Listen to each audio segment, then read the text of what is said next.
the strength of my ancestors deep down in my African core. I used to be frightened, I'm not afraid no more. The Father blessed me with the heart of a lion and a warrior soul. So no weapon that form against I shall not prevail. And no man that rise against I, that war they shall never win. 'Cause I will conquer, oh I will conquer, yes I will conquer, conquer them. Come on, let's conquer, oh I will conquer, rise up and conquer, conquer them. Tell them no retreat, no surrender. I shall fight till the end of days. I was born as a Makai warrior, and the Almighty God my blade. Fire burn all Satan carrier. Father loose all shackles and chain. This morning first thing as I wake up, King David told Sam to the brain. Don't let your courage go down, keep it up. And if your heart rip up and stitch it up, don't let your faith them fall, pick it up. When my cup was empty, God fill it up. Don't take the devil contract, rip it up. And if your mind people swallow it up, pass me the Congo drum and let me beat it up. God on my side, me no give it up. So no weapon that form against I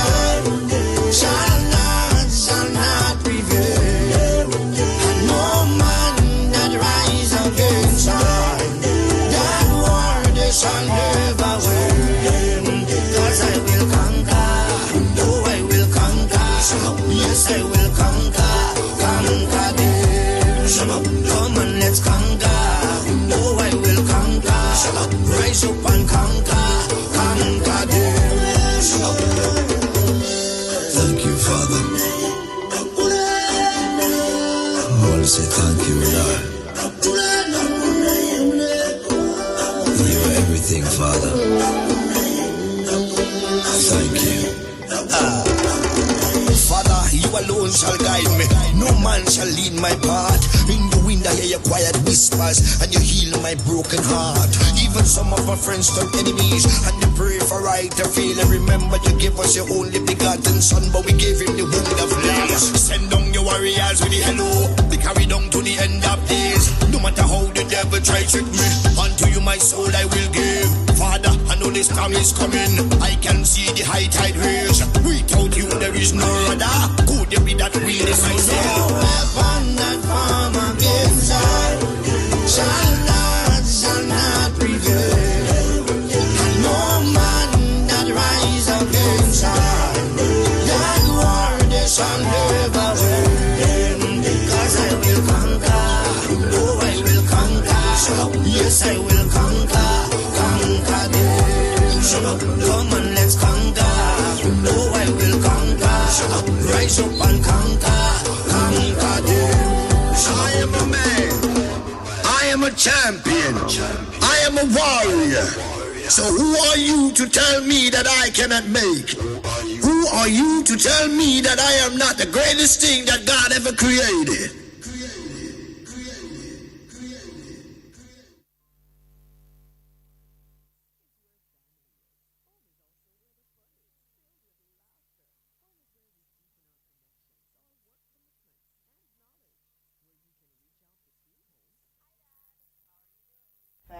And 92.9 Sister-Round Radio broadcasting from Hillsborough, Carriacou. A very special good morning to those of you joining us on the live video, whether it's on Facebook, on YouTube, wherever it may be. A very special good morning to you. It seems like we're having a little bit of technical difficulty here. So we're going to take a short break and then we'll be right back with you. You can stock non-perishable food items to last up to 1 month. Store bottled or clean drinking water, 1 gallon or more per day per person. If you suffer from a medical condition, have prescribed medications on hand. A message from the Grenada Food and Nutrition Council as we battle COVID-19. Can't get to Nawasa's cash offices at the Carriacou, Grenville or Guelph to service your account? No problem. We're making it easier for you. We will be at our St. David office at Petit Esperance on Tuesday, June 9th, 2020, and at our St. Patrick office on Main Street, Certes, Wednesday, June 10th, to accept payments towards your accounts. Payments can be made between the hours of 9 a.m. and 1 p.m. on the specified days. Tuesday, June 9th, St. David, and Wednesday, June 10th, St. Patrick, 9 a.m. to 1 p.m. Take advantage of this opportunity to ensure your account is in good standing. Nawasa, committed to meeting customers' needs. Good morning, listeners. Welcome to another edition of WaterWise, a production of the National Water and Sewerage Authority, Nawasa. Thank you for joining us. I am Wendy Chateau. An above normal 2020 Atlantic hurricane season is expected, according to forecasters, with predictions for a 60% chance of an above normal season, a 30% chance of a near normal season, and only a 10% chance of a below normal season, and that is in the midst of the COVID-19 pandemic. It is therefore critically important that we make the necessary preparations for the season, which officially began on June 1 and runs through November 30, meaning that we can expect hurricane or storm conditions at any time, sometimes without warning. As we encourage you to make the necessary preparations, we continue our conversation with National Disaster Coordinator Superintendent Sylvan McIntyre this morning, addressing the agency's ability to respond to a disaster, even as it provides support to the COVID-19 fight. Is your current involvement in dealing with the COVID-19 pandemic going to challenge your functionality in any way? Definitely it would.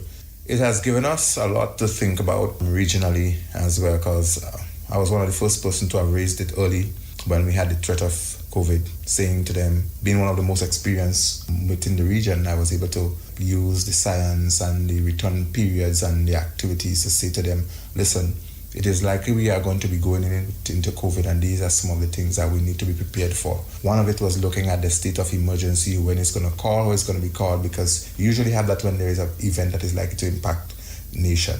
And one of the things we said is that we're realizing that COVID will be with us for some time.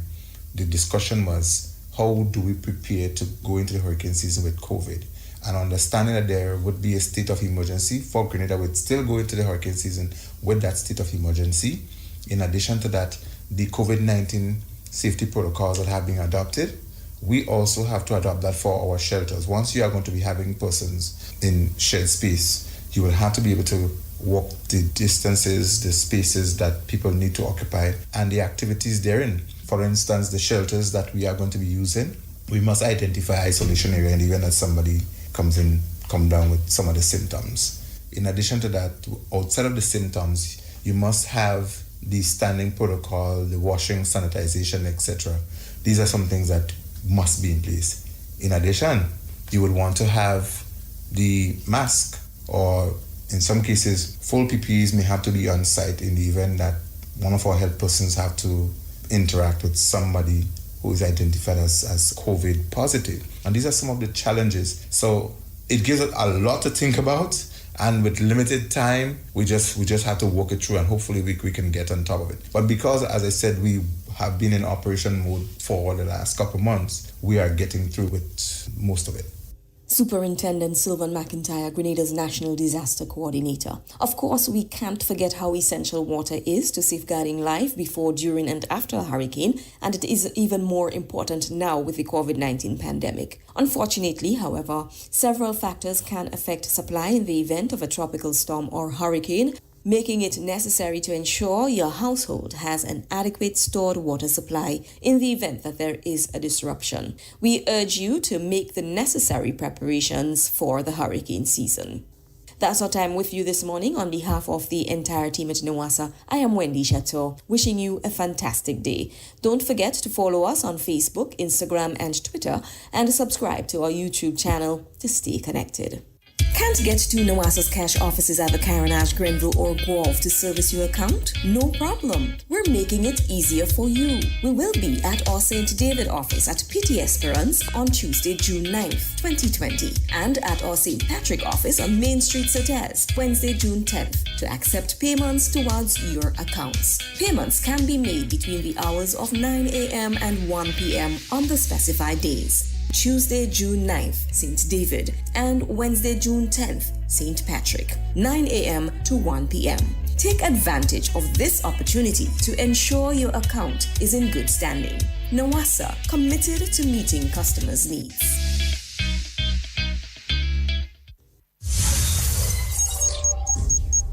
You're listening to Hard Talk Grenada via www.hardtalkgrenada.com.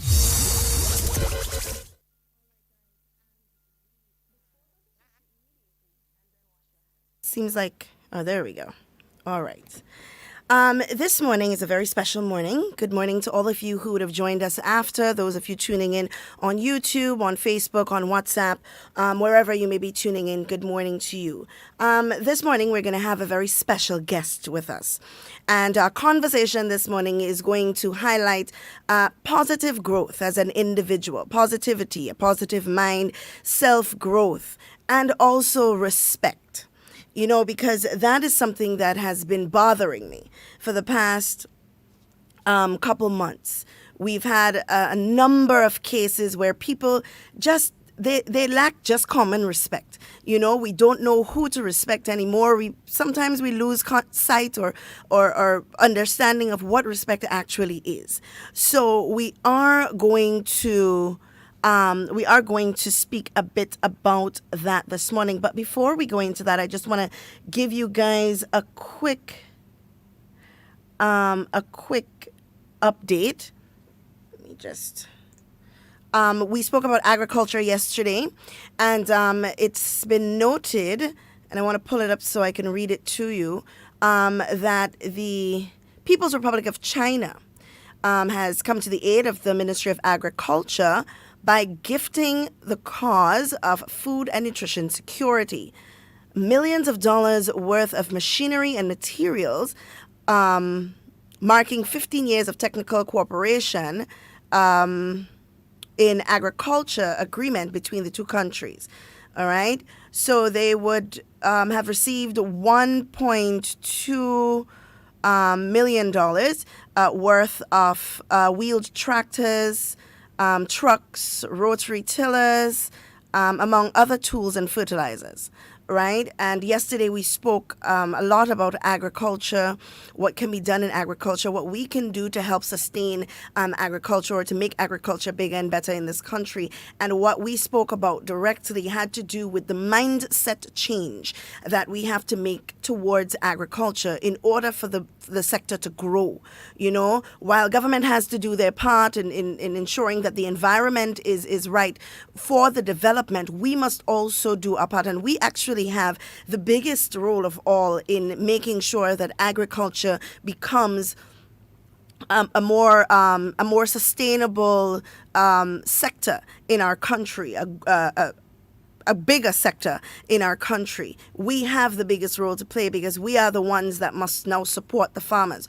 We are the ones now that must give our children a greater appreciation for what agriculture is.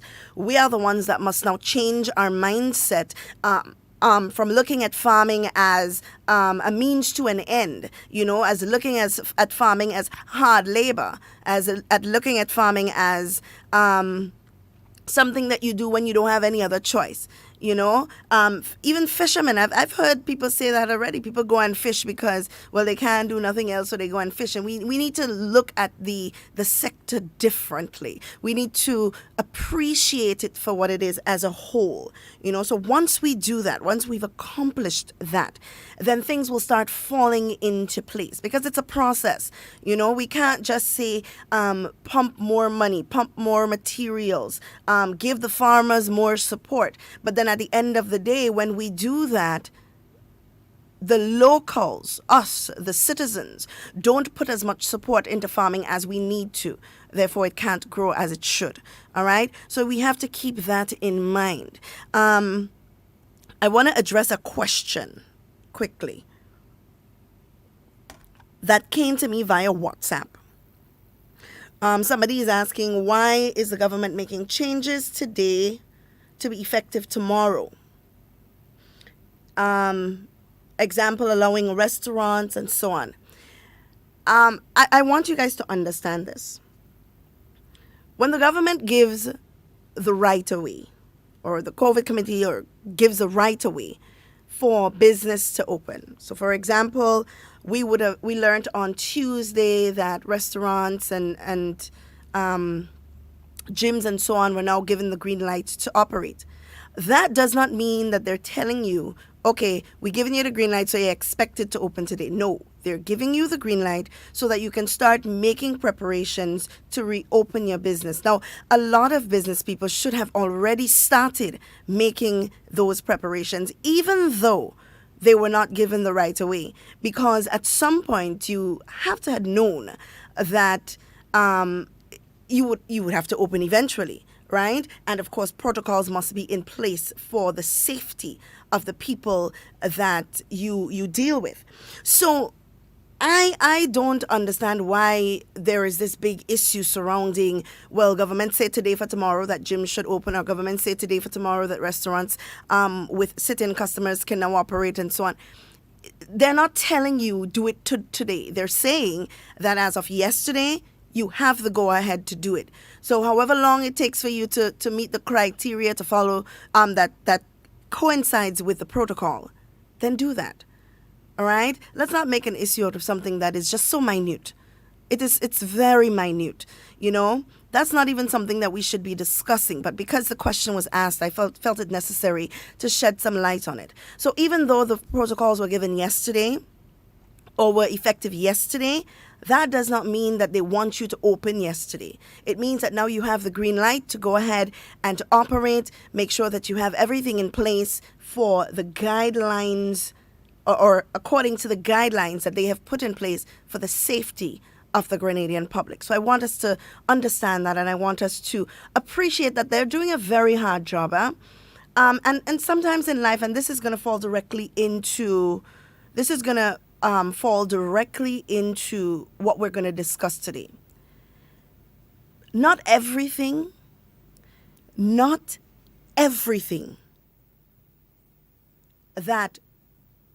is said and done by government should be criticized. There are some people out there who live to just criticize. Not just government, but people as well. They live to pull down. They live to condemn. And I want to believe that they're so angry inside that they focus on the faults of everyone else and try to highlight the faults of everyone else. We need to start changing that. And it is only then that we will see ourselves starting to grow and starting to develop. You know, there's so much negativity floating around. Sometimes I have to take a break from social media because I see so much attacking of people's character. I see so much disrespect. I see so much anger. And it makes me so concerned. So we have to start aiming to be our best selves. Be a better person than you were yesterday. Focus on you and building you. Some people just sitting down waiting for there to be a live video, or sitting down waiting for there to be some drama or confusion and jump right into it. Like they had nothing else to do for the day but wait for that. You know? So it's very, very sad that we are at this stage, and we need a really big mindset shift in Grenada. I don't let a lot of things bother me. I'm telling you, I am probably one of the most unbothered persons out there. Because I focus on growth and development. There's so much more that I can do to build me, that I don't have time to waste fighting down somebody else. And it's time that we start appreciating ourselves. Spend time with yourself. And that's why a lot of people struggled during the quarantine, because they're not accustomed to spending time with themselves, to appreciate themselves, to help themselves grow and to build themselves. So you find that they're always in some sort of confusion, always in some sort of jump up, always in some sort of trauma, because they don't have an appreciation for themselves. They spend or waste too much time focusing on the negativity and focusing on other people, that they have limited time to help themselves grow. So this morning, with me in studio, well, actually, he's going to be calling in, I have Mr. Kenroy Batiste. All right? Kenroy is a lot of things. Kenroy is a lot of things, but mostly he is a radio and television executive producer and broadcaster.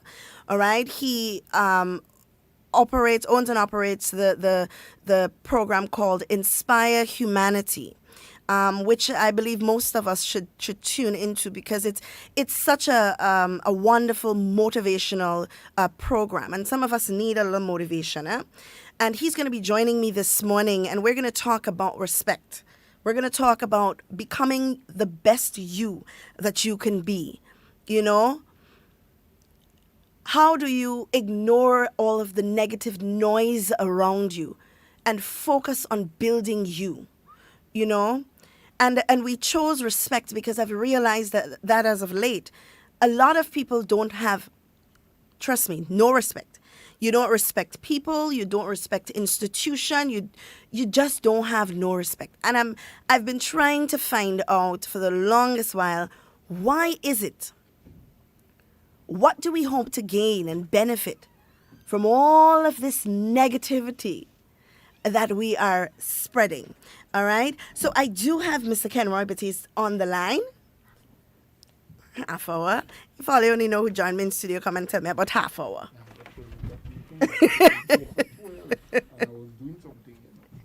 All right. Well, let me just bring in Mr. Bola. And I'm answering the phone. Kenroy, just give me one moment. Good morning, Mr. Bola. How are you? Good morning to you, Ms. Duncan. Good morning to your listeners. I'm sorry I'm a little late to join you as your co-host. And I'm also sorry that I'd have to leave you very early as your co-host, because I was engaged in getting some other things done and reaching out to the constituencies. And then I have a meeting which I must get to out of here. And the meeting starts at 12. So. All right. Well, you came in at a perfect time, Mr. Bola, and I'm going to introduce Kenroy. Good morning, Kenroy. Hello. Let me see what's happening here. Good morning. I don't seem to be making connection with Kenroy. But Mr. Bola, let's just continue while I sort that issue out. But more importantly, we're talking about respect. You and I have had this conversation before. We've spoken about this on numerous occasions. Respect. People respecting others, respecting their opinions, respecting the institutions, you know, and we lack that in Grenada. We lack a lot of that in Grenada. All right? But we will get into it shortly. Mr. Bola, you having some trouble with your mic? Not my mic. Your headphones? My headphones. I don't seem to be picking you up quite clear. So. All right. We'll sort it out. Yeah. All right? I'm still trying to get Kenroy in. Kenroy, can you hear me? Hello? Not getting Kenroy at all. All right, Kenroy, try me again, because I don't seem to be getting you. Let's see if it's going to work if you call back. All right, but Mr. Bola, we are along the lines of building your best self, becoming a better person, you know, becoming a better you. And that is one of the biggest problems that we have right now here in Grenada. A lot of people lack just basic respect, you know, for other people. As you rightly said, we have had discussions on that issue before. It's a huge problem, but it becomes a problem for those of us that are conscious of it. To a lot of people, it's life as usual. It doesn't bother them. It doesn't affect them. The disrespect happens right in their faces, where they live, where they work, what they're involved in, and life continues as per normal. Being your best self takes a lot more than just respect. And I'm happy that we are seeing it from that standpoint, yes? Being your best at all times, in every situation. Sometimes it is not as easy as we say it, because there are moments of difficulty in life that sometimes causes one, or as a result of the difficulties or the challenges or the pressures that you are faced with, you tend to lose your self-esteem and your self-respect, and you do things. Yep. But if you're a person that is striving to do that, you would immediately recognize where you have gone wrong, and you would then get back again on that correct road and try to do it. But I recognize, like you do, and quite a number of other Grenadians do, we recognize that there are some people that has fall out completely of that scale where respect is being measured and weighed. And so they oftentimes think that it is the mature thing to do. It is where you get most of your kudos. Your friends see you as big, as capable, as the boss, as the mature man or woman. When you speak of people in authority, in positions, people who hold positions that should be respected, when you speak about them in derogatory terms, when you do not attach the level of respect that you need to their titles, to the office, to the individual themselves, they get a kick out of it. And it is becoming the norm in some quarters. It is like the new normal for some people. They throw everything else that we would have learned in the line of discipline and respect out of the door. I don't know if it has to take us back to the schools, to the daycare centers, or just to the homes, because I think all of society has a role to play in ensuring that we get back on that pathway. Absolutely. No one is asking you to worship anybody. No one is asking you to genuflect to an individual when they pass by or so. All we are saying is that at least respect the position the person holds or the title that is being given to that individual. Mm-hmm. And if you give it, you will get it. It's something that you earn. Yes? Some people, certain titles are conferred onto them, but for us in a general way, we need to be humble and respectable. And humility. Yes. Humility is one of the character or part of character building that makes you a respected person.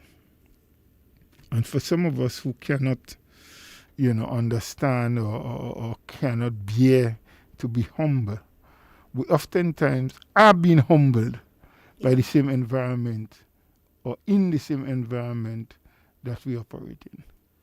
Yeah, I mean, it's a topic. It's a very broad topic, but I think it's timely because COVID has really shown us that a lot of people don't grasp the concept of just basic respect. Who you should respect when, and I mean, there isn't a question as who I should respect because everybody deserves respect, yes. But I just believe that we have one of the biggest problems as it relates to respect here in Grenada, and I can only speak to Grenada because that's where I live. But when you go on social media and you hear and you read some of the things that's being said I mean, it's very disgraceful. And then you have people from the international community looking at that and saying, well, if they ain't respecting their own leaders, then who will they have respect for? You know, and I mean, it's a very disheartening thing, and it's something that we need to hone in on.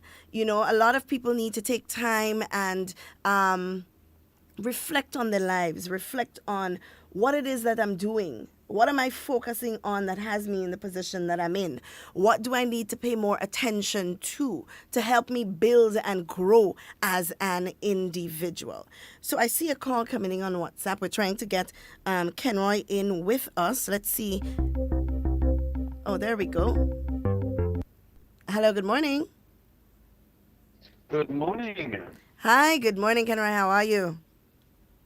I am very well. Can you hear me clearly now? I am hearing you very clear. Okay, right. Because I was trying to get you on the landline, but I'm not too sure what was the situation there. Yeah, we don't seem to be getting any But audio coming out. Okay. All right, well, Yes. welcome. So good morning to you. Yes, good morning and welcome. I think this is the first time you've been on our program, correct? Yes, this is the very first time. Hi, good morning, Kenroy. How are you? All right. We're getting a bit of a feedback. Okay, so is it better now? Because my system is turned off. Okay, good. Yes, it's much better now. Okay. All right. So, as we discussed, Kenroy, this morning we're talking about respect and becoming your better self. I know you are one of the advocates for empowerment and building one's self. You know, how do you become a better person? How do you put away all of the negativity, all of the anger and resent, and just look at you and growing you? Yes. Yes. Self-respect, I'll tell you this, self-respect is very much needed for us to grow, for us to move forward. And I want us to understand, first of all, what self-respect is. And self-respect is holding yourself in esteem. Mm-hmm. Mind you, it has nothing to do with thinking you're better than people. It has nothing to do with thinking or feeling more privileged than others with whom you come in contact. But it's holding yourself in esteem and believing that you are good and worthy of being treated well. Right. Okay? Now, an example of self-respect to me is when you know you deserve to be treated right, and as a result, you do not tolerate others lying to you or treating you unfairly. Right. So if you can get to that place of knowing who you are and knowing that you are nobody's playground, then I think you have set yourself on this very unique path of deciding how is it you want others to treat you. And let me say this as well, because sometimes you give others respect and they don't always reciprocate, you know, because you can give somebody respect and they disrespect you in return. Right. But you still have to understand that you are valued, and that person disrespecting you does, in other words, that instance of disrespect on that person's part, that instance does not devalue who you are. It doesn't define you. So you must still be respectful to yourself, and you must still respect the other person. Sometimes you may want to withdraw. If it gets to a point where you are always respecting an individual, and that individual is disrespecting you in return, you may want to withdraw. Right. Without animosity, without hate toward the individual. Give that person some time to understand his or her own behavior toward you. Right. Silence is powerful, you know. It is. And really is. and many times before we try to be confrontational with other people who have done us wrong, we can simply stand back and be quiet toward them. And Right. that can powerfully send a message. Right. Just saying. Right. And I mean, just what you said there is a very, very important point, Mr. Bola. Also, in respecting yourself, because you said that the other day about a certain individual, and some people took it the wrong way. If you can't respect yourself, if you don't have a high standard for yourself, if you don't know what you would appreciate people doing to you, then how would you be able to respect others? And good morning, Kenroy. Let me introduce myself. The name is Roland Bola. I'm just sitting here co-hosting and chit-chatting with Miss Duncan. So I'm introducing myself into the conversation. And thank you for what you've said thus far. I just want to place that question to you. If someone is desirous of improving on the self-respect and if it has been drawn to their attention that the way they come across, the way they appear to people, the way they speak or even act with people comes across as being disrespectful, how would you advise them? What should be the first step? What should be the process in trying to rebuild and regain that level of respect that they need to have once again for self and for others? Should they just make a list of 1, 2, 3, 4, 5 things, or should they start by just stopping the things that they are doing and trying to do what they see other people who claim to have respect or claim to be respectable, do they just do that? Or is there a special guideline, or can you suggest maybe books, maybe lectures that you know about? What is it can you advise that person to do in order to rebuild and regain that kind of respect for self and others? Okay. You have to be honest with yourself. Okay. I think that's the Self-honesty. first step, being honest with yourself, because sometimes you may speak to an individual and you're not even aware that you are disrespecting the individual based on your choice of words, the phrases you use. And mind you, you may talk to John one way and you may talk to Sarah that very same way, but John feels very offended by having listened to you speak to him that way. You understand? So you really have to be honest with yourself. And there's no harm in having a conversation with the individual who feels offended by your words, who thinks that you are being disrespectful to him or her. Yeah? Yeah. So have that conversation and find out from the individual, what is it you feel offended by? What makes you uncomfortable when I talk to you? When I give you advice? When I propose to guide you or help you? What is it? Have that conversation. But one of the worst things I believe to happen is when you are being told you are being disrespectful and now you deny it instead of coming together with the individual and being honest about your behavior. Yeah? Yeah. Now, So, and one of the things I always tell people too, you need to really play back your interactions with people. I do that all the time. So you may have a casual interaction with somebody, or you may have a tense interaction with somebody. When you have left that person's presence, the onus is on you to reflect on the conversation you have had from start to finish. And maybe, just maybe, you may be honest enough to say, I should not have said it that way. right. You may catch yourself at the moment. Yeah? But that And you may takes apologize. but that takes That sort of thing. that takes a lot of maturity, because there are a lot of people who are not willing, as you said, they're not willing to accept that they've done something wrong. They're not willing to even make that change to say, okay, I'll do better. Some people are just satisfied with the fact, well, and I'm sure you've heard that phrase, well, that is me. You know, that kind of thing, using that as an excuse to do the things that they are doing, and, you know, hurts the ego and the character of other people. No, you're spot on. You are spot on. You're absolutely spot on. And I've heard that people are saying, so are they, and as a reason for the Yeah. to excuse themselves of how they interact with each other, how they express. But listener, remaining in denial of what needs to be fixed will never be fixed. I've Very come to true. understand that. Very true. Yeah.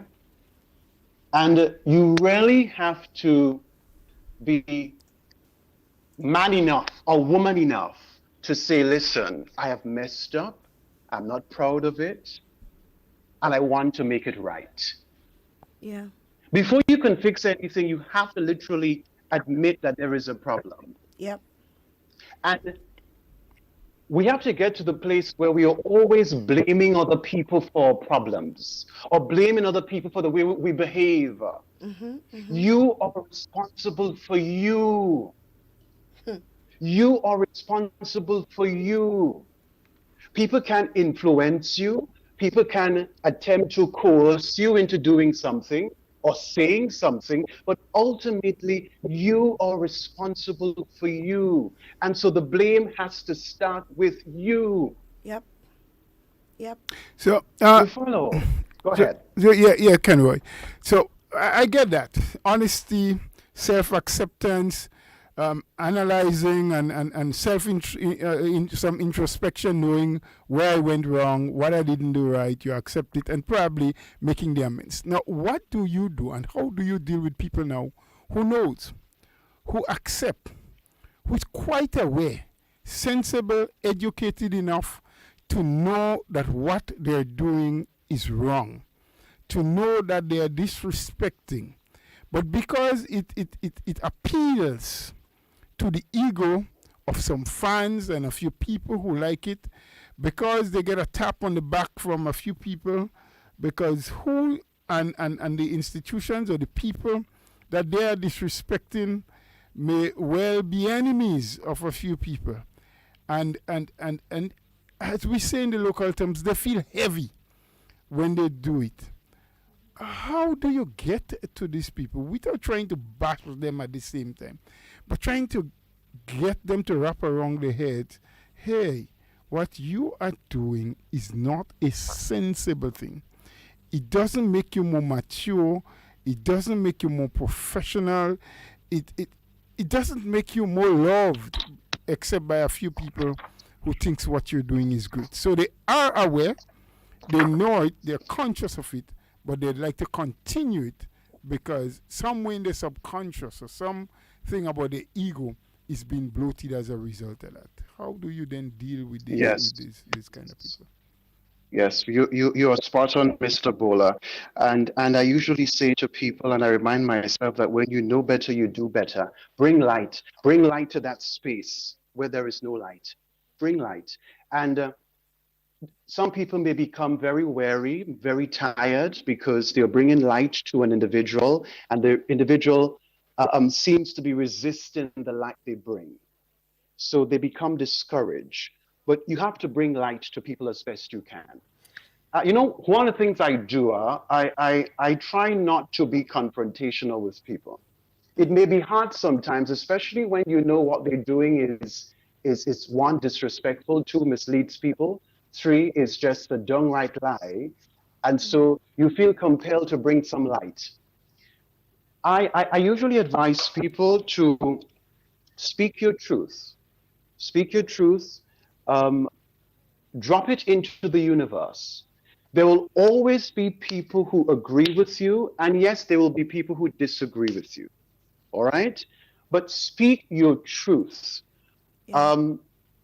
There are some people who understand what you're saying to them, they embrace what you're saying to them, but because of pride, they would not say so publicly. So they know what they're doing is wrong, or they know what they're doing is inappropriate, let's say. But pride keeps them from admitting that publicly. So some of them, for example, let's say if you're on Facebook, those of you who are into the Facebook kind of thing, I've had instances where people I reached out to them and I've said to them on their timeline, what you're doing is disrespectful. What you're doing is inappropriate. What you're doing misleads people. And they fight me on their timeline, but they come in my inbox and they say to me, Kenroy, you know what you said to me earlier made a lot of sense. But it's the pride that keeps them from admitting that publicly. Yeah. But you have to keep speaking your truth, right? I know it can be very tiresome. I know it can be, you can grow wary. I know that. But I honestly believe when you speak into the universe and you let it be, there will be people who will embrace what you're saying to them. Perhaps they have been on that vibe or that track of being disrespectful to others, of spreading lies, of spreading half-truths, of misleading others. But you will be able to vibrate to them one way or the other. You'll be able to connect with them. And they may not say to you publicly that they appreciate what you're saying to them. They may not say to you publicly that what they're doing is not right or is inappropriate, but they learn from you. And it's just a matter of coming around, as we say. Because all of us learn at different stages. We are not all alike. For me, it will take me maybe 2 conversations to get something right. For somebody else, it may take that person a whole 6 months to admit that she has flawed in a particular area. But don't give up on people. Keep at it and keep speaking the truth to them. And don't be afraid to withdraw as well from them. And when you withdraw, it has nothing to do with you hating the person, but you're just giving them some time for them to collect themselves and to think, to reflect on behaviors and attitudes. I hope that answers your question, Mr. Bola. Well, yes, to a good extent. One of the biggest problems that we have, Kenroy, and it's something there's a bit of delay. Yes. There's a bit of delay on my end, but nevertheless, go ahead. One of the things that we have a big problem with in Grenada, and it's something that you brought up, is being able to admit publicly when you've said something wrong. And I've noticed it's been more present as a result of COVID-19, where you have people saying all sorts of things and you correct them, and they wouldn't publicly go back and say, okay, well, I misinformed, or I made a mistake, or I should not have said. They wouldn't say it publicly, but they will accept privately that they did something wrong. And I have a problem with this, because when you do these things, when you go out there publicly and you say something that can destroy someone's character, or you say something that can paint someone in a bad light, or you say something that disrespects a person, especially dependent on who says it, what happens when you don't apologize publicly is that you leave all of the people that were following you, or all of the people who heard what you said, you leave them to believe that that is true, when you yourself know that you received correct information, or that you apologized to the person in private. What happens at that point? Because I have a big problem with that. I feel like if you say something publicly that is wrong, or that is slander, or that is disrespectful to someone, that you must in public then apologize to that person. Yeah, that's an order. That's an order. You're spotting again. That if I come on Facebook, for example, in that public space, and I make some pronouncements, and my pronouncements are just a bunch of lies, for example, and then I have been brought the facts, and I now know that what I said was a bunch of lies, I have a responsibility to return to the very Facebook and apologize, in that space where I perpetuated the lies in the first instance. And a lot of people, some people do that, some people are mature enough to do that, but others don't, and that's regrettable. So I understand where you're coming from. And I want to encourage people to do that if you have literally gone in public spaces, Facebook, for example, and told lies and assassinated people's character and so on, and you have been told the truth thereafter, you need to return to that same space and apologize, first of all, and also speak the new truth. Yeah. And a lot of people don't do that, Yeah. because they are sort of one foot in and one foot out. Yes, in like behind closed doors, they admit that they flawed, they admit that they told a lie, right? They admit that. They'll be the first to admit that behind closed doors. But they don't have the gravitas to go on Facebook and say, listen, people, what I said earlier was a lie. I apologize. And this is the truth. And so I really want to encourage people to be honest again. It takes honesty with yourself. And let me tell you something. Honesty with yourself and respecting who you are is so critical, because one of the worst forms of betrayal is when you betray yourself. When you literally betray yourself. Not when your best friend John betrays you, or not when your best friend Harry betrays you. Yes, we know that will be hurtful. Yes, we know you will be disappointed because your close friend has betrayed you. But the worst form of betrayal is when you literally betray yourself. Yes. And that is a form of disrespect to Yes. yourself. Yes. So I agree with you. I totally agree. Now, I want to pitch in something here. The advent, well, not just Facebook, but now that technology that allows us to interact with the rest of the world by the touch of a key, the touch of a button, it has opened up communication, it has opened up the awareness of people, and to some extent given greater amount of freedom to people to speak what's on their mind, truth or not. They just go about and say things. What we hear, what we feel, we express sometimes our own innate feelings in a manner that when someone else read it, they think it's facts. And we don't say that's my feeling or that's how I think about a situation. Does it mean now that we have to go back to the drawing board, get our schools, our churches, our daycare centers, our learning institutions more deeply involved, not just in passing on academics to our children, but also to instill in them these cultures, this what we knew once before as honesty and respect and discipline. I mean, we were taught those things in school and it was enforced, but I think it has eased up a bit. But now more than ever, do you think it is more critical in this era for us to re-emphasize, reintroduce, and make it a part of the school's curriculum, make it a part of the church service where they can bring these young people, but sometimes even the parents, because you have a lot of young parents who probably were brought up in that era when it didn't matter much. Did you say good morning to the person that you just passed?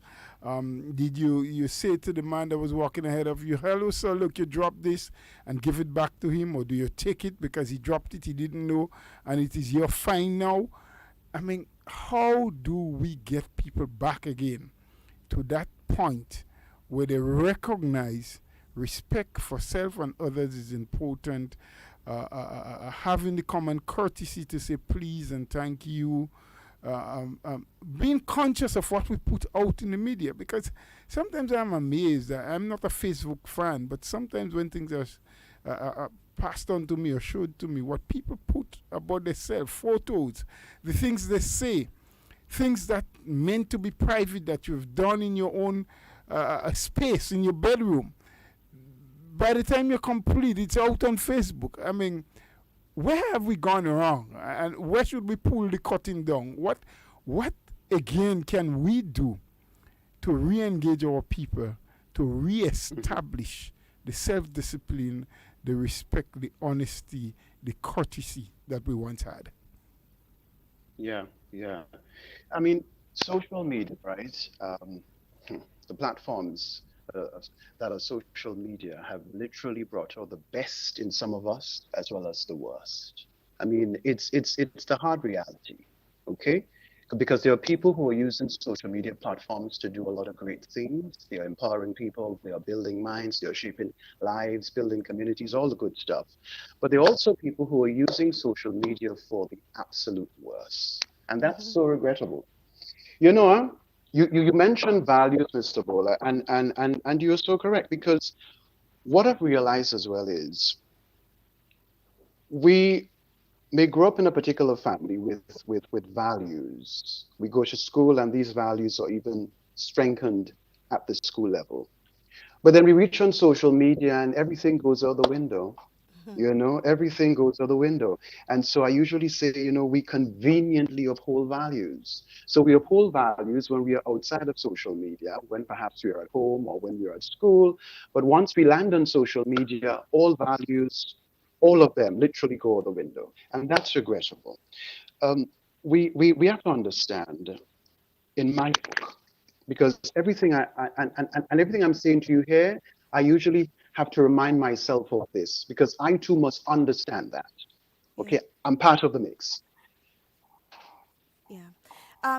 Values. Are you there? Yeah, we're here. Go ahead. There's really a delay.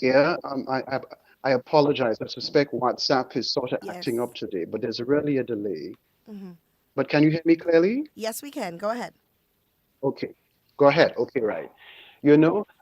Values. What are your values? What do you hold dear to you? Now, there's a caveat to that, these your values, because what may be of value to you or what you may hold as a value may not be someone else's value. Right. What you may hold as your standard may not be someone else's standard. But we have to draw the line. We have to draw the line. And a good way to draw the line is the yardstick of self-respect and respecting others. That's the yardstick.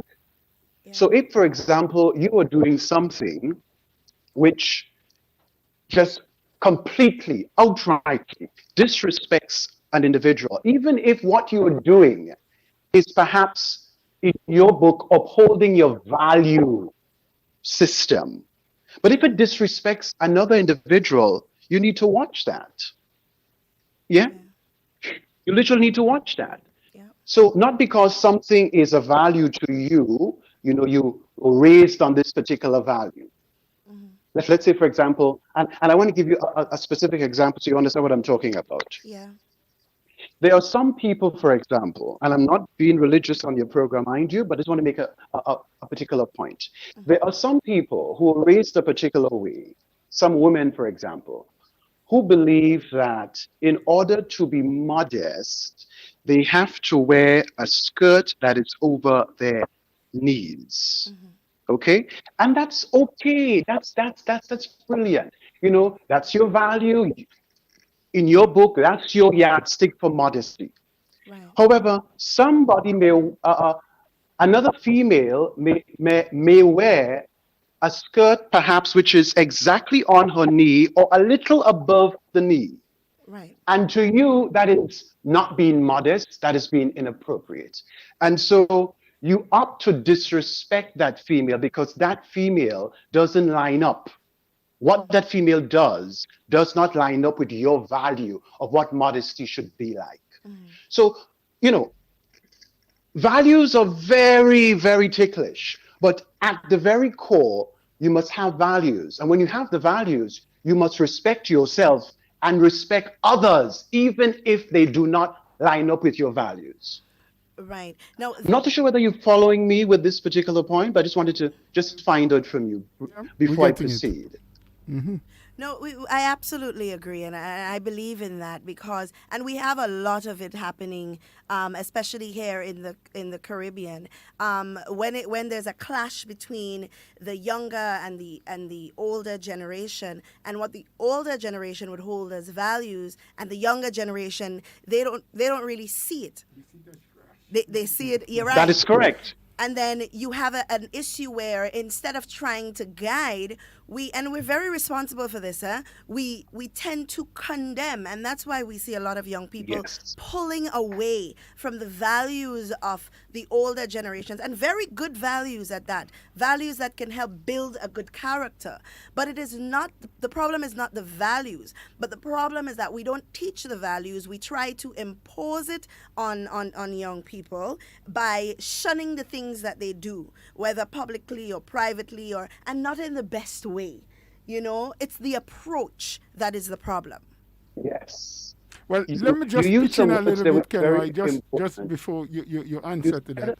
said, I think you the said whole. guide. Oh, you didn't hear me. Okay, go ahead, Mr. Go ahead. Right. Now, with the point that Duncan just made, I think it zeroes in on methodology. The way we taught before and the way in which children learned before, how they accepted things. Because remember, 20 years ago, 30 years ago, these platforms was not as freely accessible or easily accessible as they are now. So there are a lot of things that you as a parent did not inculcate in the minds of your children, or the teachers did not expose them to. But just having the opportunity to get onto the platforms, children are learning faster and much more than we did in our time. But also, the negative stuff comes to them at a quicker pace per minute than we ever had it. A long time ago, you would have to pass by a bar or something, or the guys on the block to probably hear an obscenity. Today, it's in everything. It's in the movies, it's in the songs, it's everywhere. So it doesn't take long for children to hear, to adopt, and gravitate towards. And those that have a negative connotation always seem to be more attractive and attract them much more. So does it actually mean that our approach and method of teaching and way to get to the minds of our people must change now with the changing circumstances that are around us? I just throw that out to hear how you feel about that. I honestly think the approach has been skewed over the years. Ms. Duncan, you mentioned 3 words there. You mentioned guide as opposed to guiding these people. You also said they opt to impose, that sort of thing. Mm-hmm. Yeah? Mm-hmm. And you see, that is what causes the difficulty, because that leads to the disrespect. Right? Imposing sooner or later will lead to disrespect. Yeah. You understand? And the condemnation follows. I think the approach has been skewed. We sort of grew up with, no, not what you say, but how you do it. I believe in that. Yep. I think we need to, and again, we need to be honest with our approach. Yeah. What perhaps worked in my mom's time worked, but we are in 2020. People have different ways of learning. People have different ways of understanding because we're all on different levels. So what may have worked in the 60s, the 70s, the 80s, I'm not saying we have to disregard all of these things. No, because a lot of these teachings and methods can be applied today. Perhaps they can be a bit reworked, can be a bit tweaked, but they, in my book, cannot be applied the way they were applied back in the 60s and 70s, because we have a new generation to deal with. And this generation is dealing with influences by way of social media, or dealing with influences at the level of the community. Technology has changed the way we receive information. Learning has changed. So I honestly believe our approach, many times, all we need to do is say something with a level of calm and love. Yeah. I don't know why some of us, and I'm saying some, the operative word some, why we think we always have to bulldoze an individual to get the point across. Yeah. Why? And maybe it may work for John, but who is to say that that is going to work for Sarah? Mm-hmm. I think we have to look at our approach in everything we do. We have to look at our approach, and we have to start to be honest with people when we are saying to them, don't do this. A lot of the times you find young people are getting involved in things, it's because they've been told, don't do it, but there's no explanation as to why they ought not to do it. Right. They've just been told, oh, don't do this, don't jump there, don't play there. Mm-hmm. Don't go down this particular road. Don't talk to this particular person. How about don't jump on this table because you risk yourself falling Yeah. You can damage yourself, you can wound yourself, you can break a bone, whatever. How about explaining why not to do something? Yeah. As opposed to leaving an individual in the balance, wondering, why is it mommy saying to me not to do this? Why is it daddy saying to me, don't go there? Curiosity kills the cat. It does. Just saying. It does. And it leads to what you've mentioned, something that's bigger, something that I started talking about yesterday, and it can be applied to any situation. It's understanding and appreciating the fact that everyone doesn't learn the same way. We might learn the same things in different ways. We could all learn the same thing, but we are all learners in different ways, and we must appreciate that. So as you rightfully said, I may shout at Mr. Bola and tell him don't drive so fast, and he may accept it. But I may be driving with you and do the same thing, and you may not appreciate it, you know? So we have to find a balance in the way that we do things and understand that every individual is different. Their learning capacity is different. You know, the things that you would accept or that somebody else may accept, you might not want that for yourself. However, because you may not want it for yourself doesn't give you the right to disrespect the person who is trying to give it to you, You know, so we have to kind of find that balance, you know, to keep us to keep us on the straight and narrow. But something I want us to touch really quickly in becoming a better person, because I always read, I believe very strongly in developing self. And once you develop self, then everything else would kind of fall into place, right? And something I picked up in doing my research is the 5 stages of change, right? A lot of people don't know about that. They don't understand it.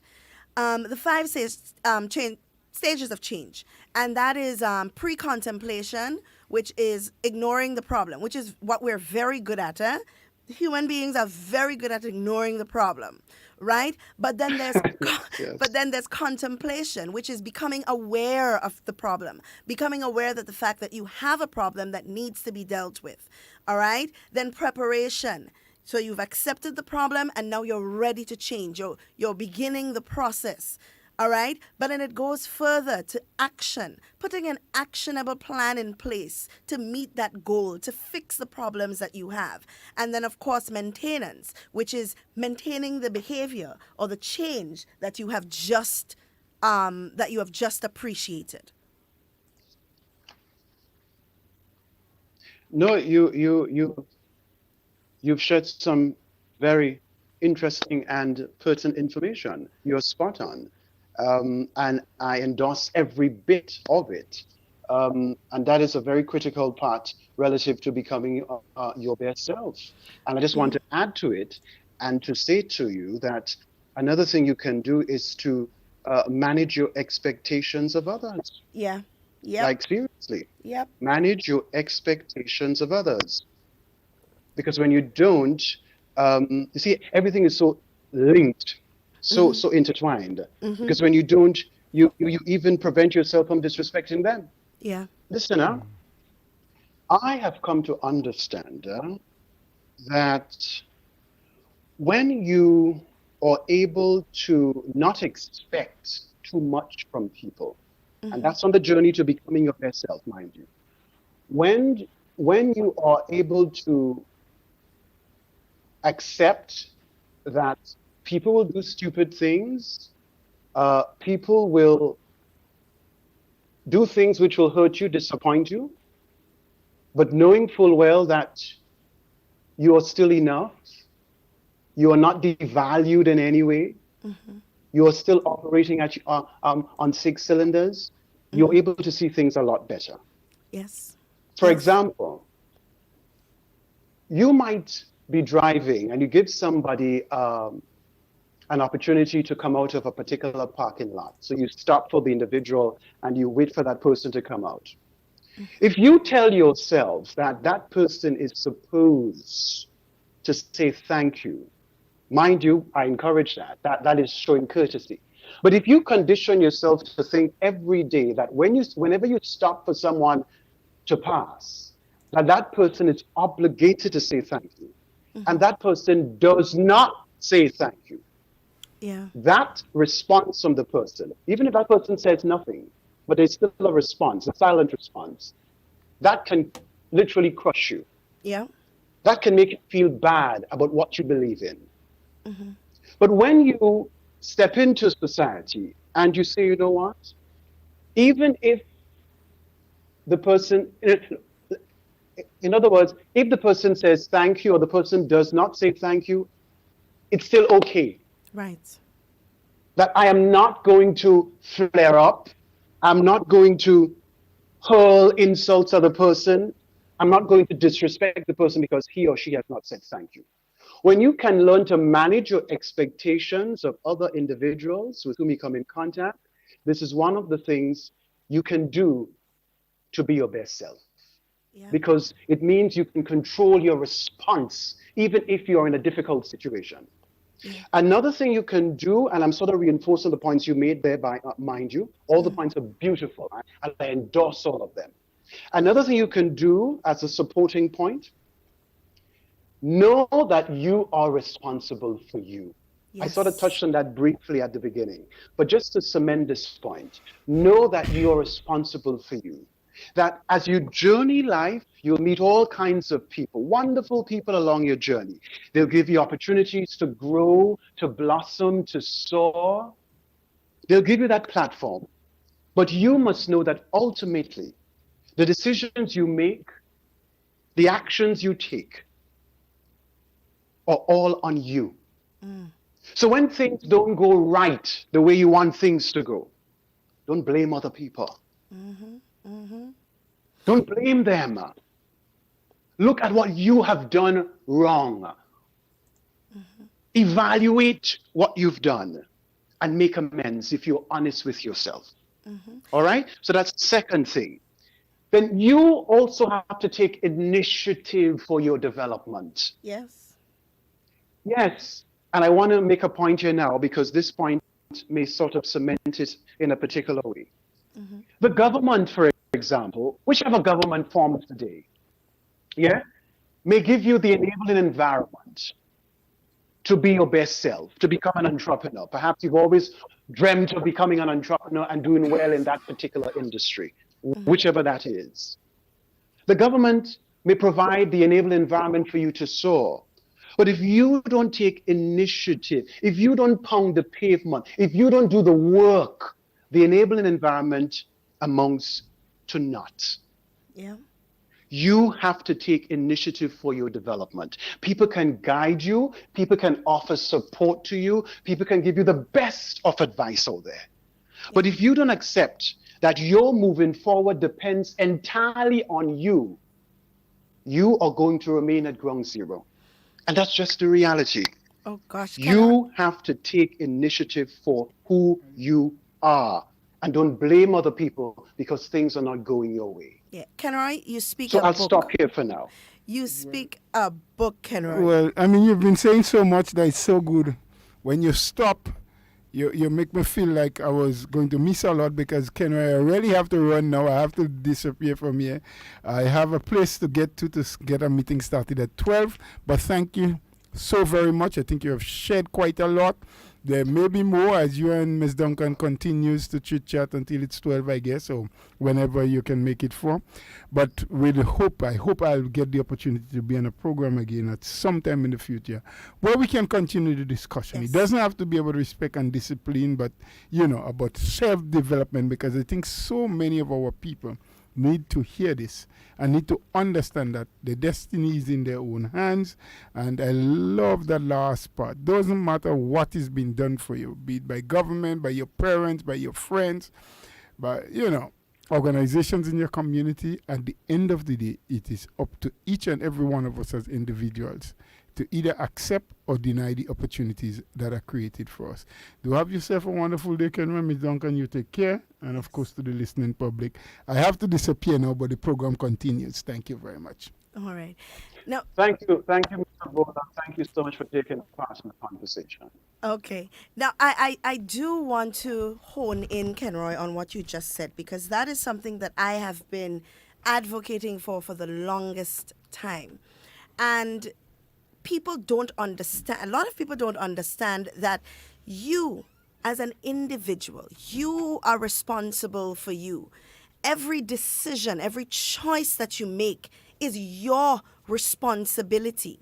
And what they fail to realize is that nobody in life owes you anything. Nobody is obligated to do anything for you. Right? Some people do it out of the goodness of their heart. Some people do it because, okay, well, it's my job and it has to be done, but they don't owe you anything. And I posted a while back, especially when that video came out of the cruise ship members, and I posted on social media that there's a difference in what you want for yourself and what is available to you. So what you want for yourself and what is available to you are two different things. However, you can use what is available to you to get to where you want to be. And a lot of people need to start accepting the fact that, okay, I applied for this job. It didn't turn out to be what I wanted it to be. I'm not going to sit and blame anybody for that. I'm going to keep it moving because I have a goal ahead of me that I'm trying to achieve. We spend too much time blaming each other. Something doesn't go right in the country, you blame the government. COVID come and your business is on the downfall, you find someone to blame. We're very good at finding people to blame for problems. And we don't look in ourselves and say first, what can I do to make my situation better? Because at the end of the day, it is me. I am the one to benefit from all of this. Yeah, absolutely. Because again, it goes back, we're not honest with ourselves, and we rather play the victim mentality card. We're very good at playing the victim mentality card, Yep. Like, something has happened to us, and we just sad, we are crying pity on ourselves because we have this mindset that the world owes us something. Yeah. And I'm here to tell all of us, even myself, that the world owes us nothing. Yeah. In fact, we owe the world something because we have to make the world a better place. Yep. This is why we're here. Yep. So, in fact, we owe the world something to make the world a better place. Yes, you're absolutely right. Yeah, it's a victim mentality mindset which has really pervaded our families, our societies, here at home and abroad, of course, and which has kept us back. So in other words, it has been so bad that it has caused us to even stand in the way of our own progress. Yep. We can literally stand in the way of our own progress, Yes. A lot of people have a lot of great ideas to do a lot of great things. And for some reason, they always are thinking that somebody's keeping them back. Yeah. That somebody is doing something to them which is not causing them to move forward. It's a mind thing. Yep. When you understand the power of the mind and you can go with the mind and the power that is the mind, you literally change your life. You're on that path. But I honestly believe we have to get rid of the victim mentality mindset. You're absolutely it does nothing correct. for us, and it keeps us back.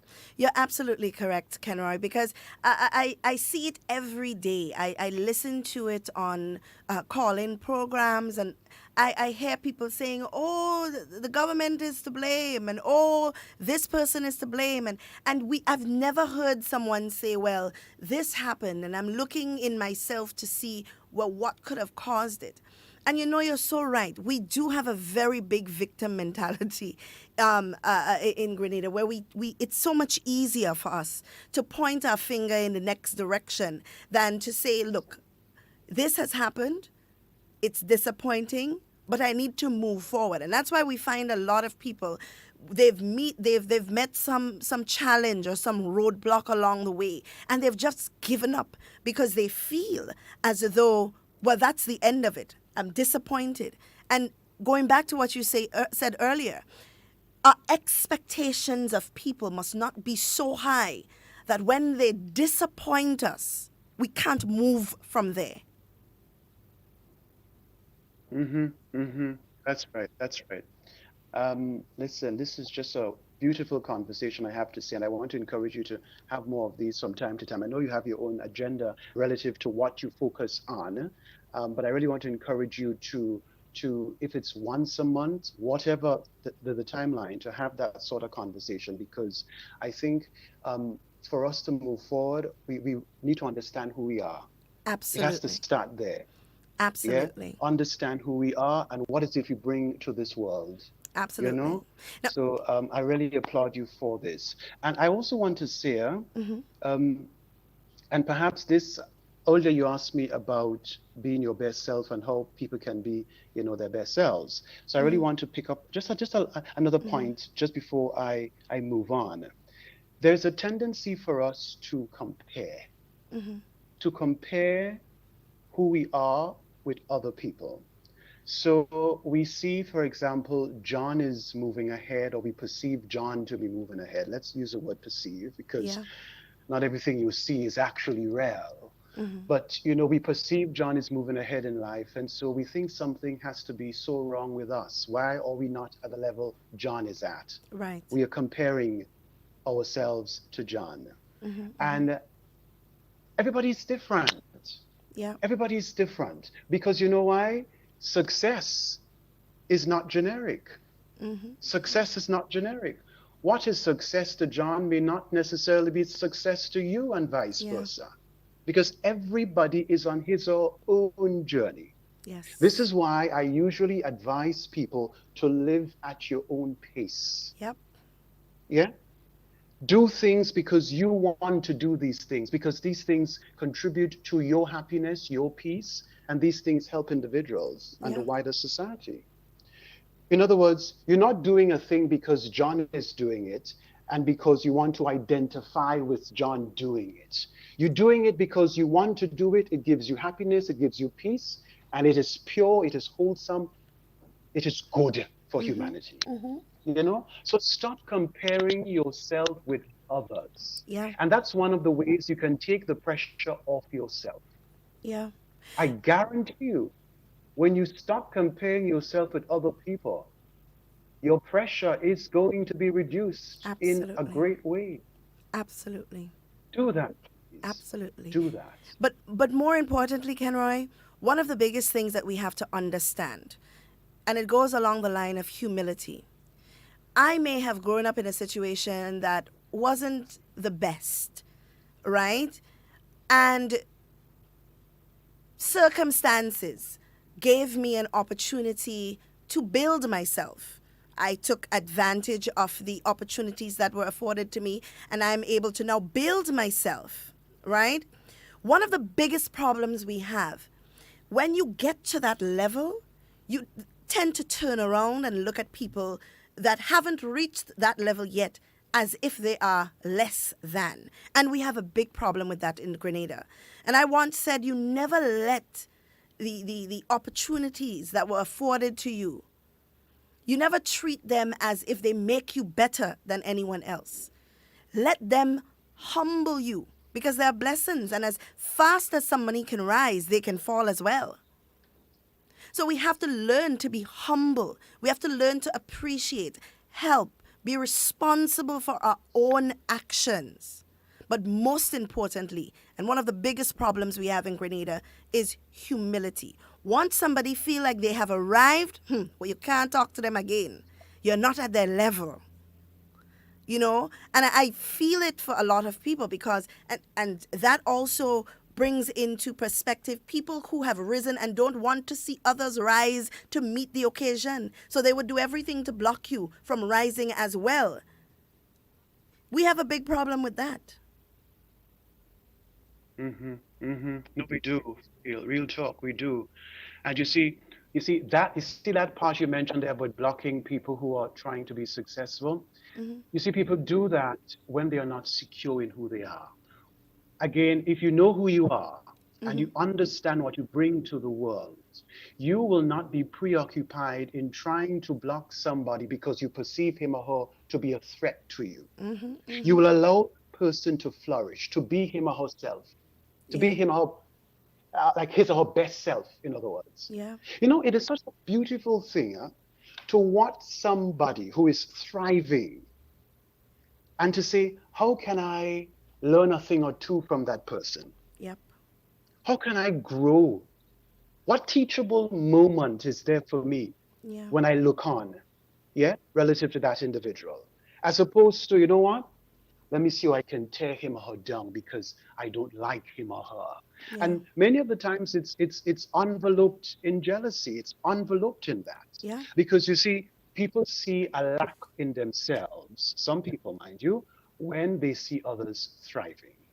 Yes. If only they recognize their own awesomeness and express their own awesomeness, Yeah. they won't have the time to even attempt to pull others down. Because they will say, just as this person is thriving, just as this person is a success story, I too can be a success story. Yeah. I too am valid. I too am enough. Yeah. You understand? Yep. So, but humility, that point you made there as well, humility, and all of that ties into that. Yeah. Humility is such a beautiful attribute. Of course. You know, one of the things I look for when I interact with people is the two things, actually. Their humility and compassion. Mm-hmm. These are beautiful attributes, you know. They don't even have to say much. All you need to do is just express, and you don't even have to try to convince anyone that you're humble or that you're compassionate. Yeah. They are beautiful qualities. Just live them, just express them relative to your interactions with each other.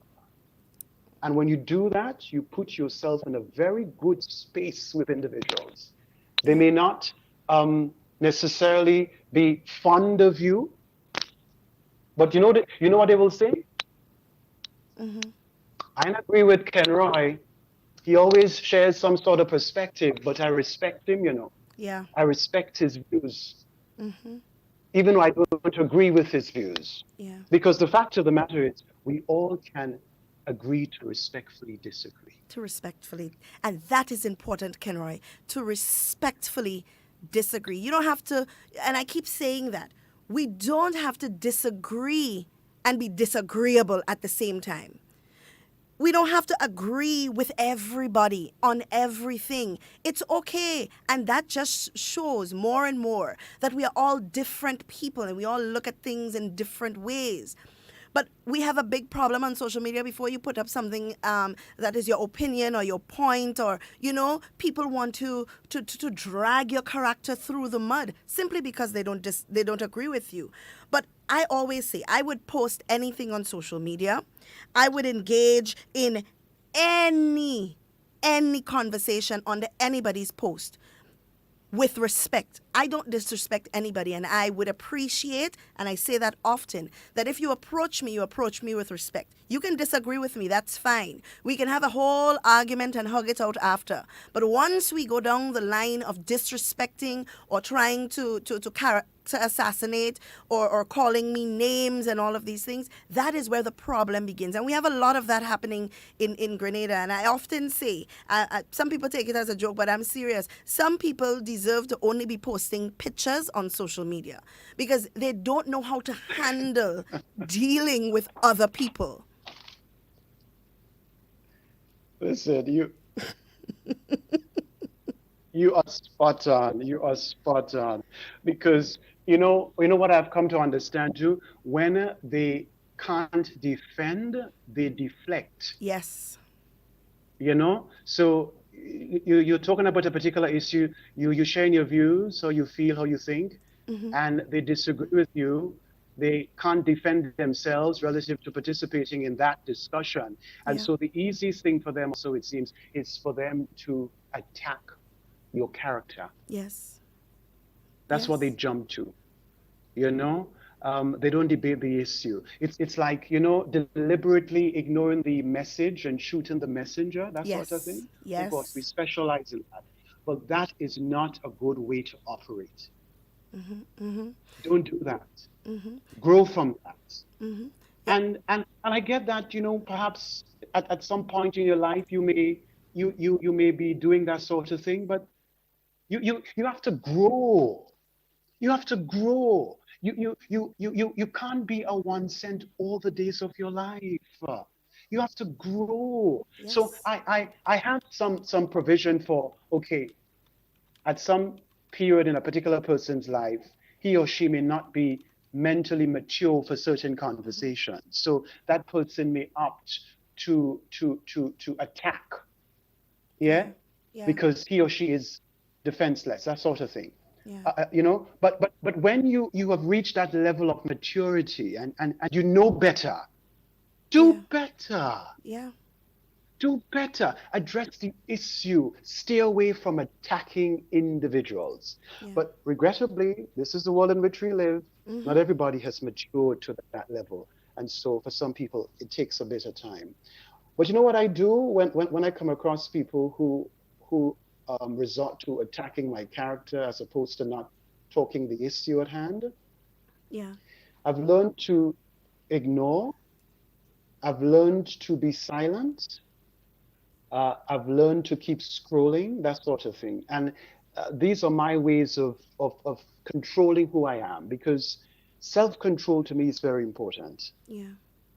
When you're able to control yourself, because we all have egos, but when you're able to control your ego, you're able to think clearly, you're able to process better, and you're able to reason better. Right. So relative to my way of controlling my engagements with other individuals on very controversial and sensitive issues, I've learned to ignore, I've learned to keep scrolling, yeah? And these methods work absolutely fine for me. So you may want to do that, because at the end of the day, your mental health matters. It does. Your mental health Yeah. ought to be priority for you. Yes. Kenra, I know we're running out of time, but I want to give you an opportunity, because I know you do a program on Saturdays, I believe, called Inspire Humanity. Just the name alone makes me want to listen all of the time. But can you give us a little insight before you leave us on what it's about, the time, and what is usually discussed on your program? Well, thank you very much for the plug. I really appreciate that. Thank you. Okay. So, Inspire Humanity, the name speaks for itself. It is to inspire people. We don't talk politics on this show, although there's the argument that says, or the school of thought that says politics is life, and I subscribe to that. But our focus is to get people to understand who they are, and to understand that they are valid in this world. They are enough, you know? So we bring a lot of interesting people on, because there's a big segment called Live Class. That's the biggest segment in the show, Live Class. We bring all kinds of people on, various walks of life, to help us, to enlighten us. We talk various life issues, anger, stress, you name it, A to Z. Right. We help people to be their best selves, you know? So it's on 10 in the morning all the way until 12 noon. It's live, it's call-in, so it's very interactive. And we give you that platform to express. And of course, you can feel free to share with us how you do things, how you respond to things, because it's a two-way street. Right. You know, yes, our experts will help you understand certain things, but you can also thrash out to us, how is it you handle certain situations in your life? And what station So is it on? Inspire Humanity, it's a fantastic production. I look forward to it every Saturday. Right. What station is it carried on? GBN, the Grenada Broadcasting Network, K105, Okay. 105.5 and 105.9 FM. And of course, GBN is online, gbn.gd. We're live 10 to 12 every Saturday. All right. Well, Kenroy, thank you so much for taking the time to speak with me today. I think that we should do this regularly, because there's so much that needs to be said to help people build themselves positively, you know, and more conversation needs to be had on this topic. So thank you so much for taking the time. Well, thank you very much for having me. And I trust I've been able to connect with somebody out there to understand that you matter. Yes. Yeah, and that your contribution is valid. Do so, though, with respect. Do so with humility. Do so with self-control. Absolutely. Thank you. Thank you All so the much, best Kenroy. for You too. All right, guys, and there you had it, Mr. Kenroy Batiste, getting into conversation, a conversation that needs to be had, a more in-depth conversation as it relates to inspiring yourself to become a better you. You know, we often waste time on negativity, waste time in confusion and chaos that doesn't help build ourselves. And it's time that we step away from that. You know, when I'm lost for the word right now, but when your spirit leaves your body and you look down at yourself, we need to take time sometimes and do that. Look at ourselves in depth. See where we're going wrong, see what we're doing right, and try to build self. And it is only then that you would see yourself thriving. You know, I see a lot of people getting into petty confusion and finding themselves in arguments that don't build them. When you lose that time, you can't get it back, you know. There's no rewind button that says, well, I just wasted 5 minutes trying to destroy someone's character. That did nothing for me. Can I go back and do something for me now? That doesn't ever happen. That time is lost. It's well gone. So now we must focus on us. And I want to leave us this morning with 5 very powerful tips for becoming your best self. Try new things. Don't accept mediocre and stick to the minority. You know, you don't want to, I ain't doing that. I ain't want to involve myself in that. I ain't want to. Try new things. Push yourself outside of your comfort zone. Do things that would give you ingenuity, you know, that would boost your creativity. And during COVID, that was one of the things that I was advocating for. When you are at home, you spent 3 months at home. In those 3 months, what can you say that you have done to build yourself? Right? Then pursue your dreams. We all have dreams. We all have goals, or at least we all should have goals. What do I really want for myself? Where do I really want to see myself? How do I get to that place?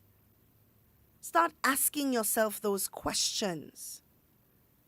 And when you found what that is, find the thing that motivates you and sustain that motivation.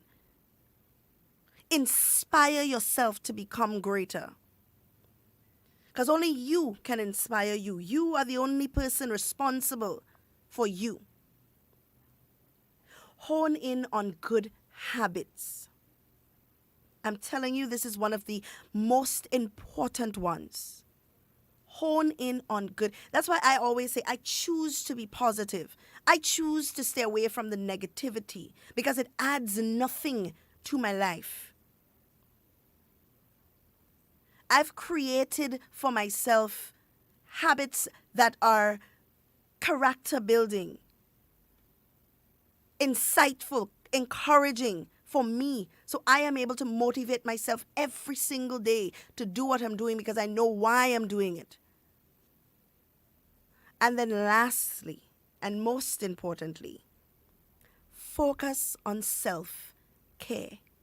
Drown out all of the noise, all of the negativity. Don't let anybody pull you into any negative thing. You have a right to say no. It is your choice.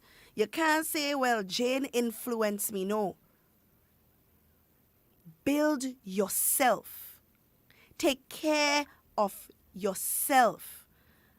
Spend time with yourself, understanding yourself, appreciating you. And it is only then we will start seeing the benefit. It is only then we will start seeing ourselves growing and thriving regardless of the circumstance. Guys, it's always a pleasure being here with you. As I always say every day, in whatever you say and whatever you do, be safe, be secure. I always want to be talking with you. and never about you. Please enjoy the remainder of your day.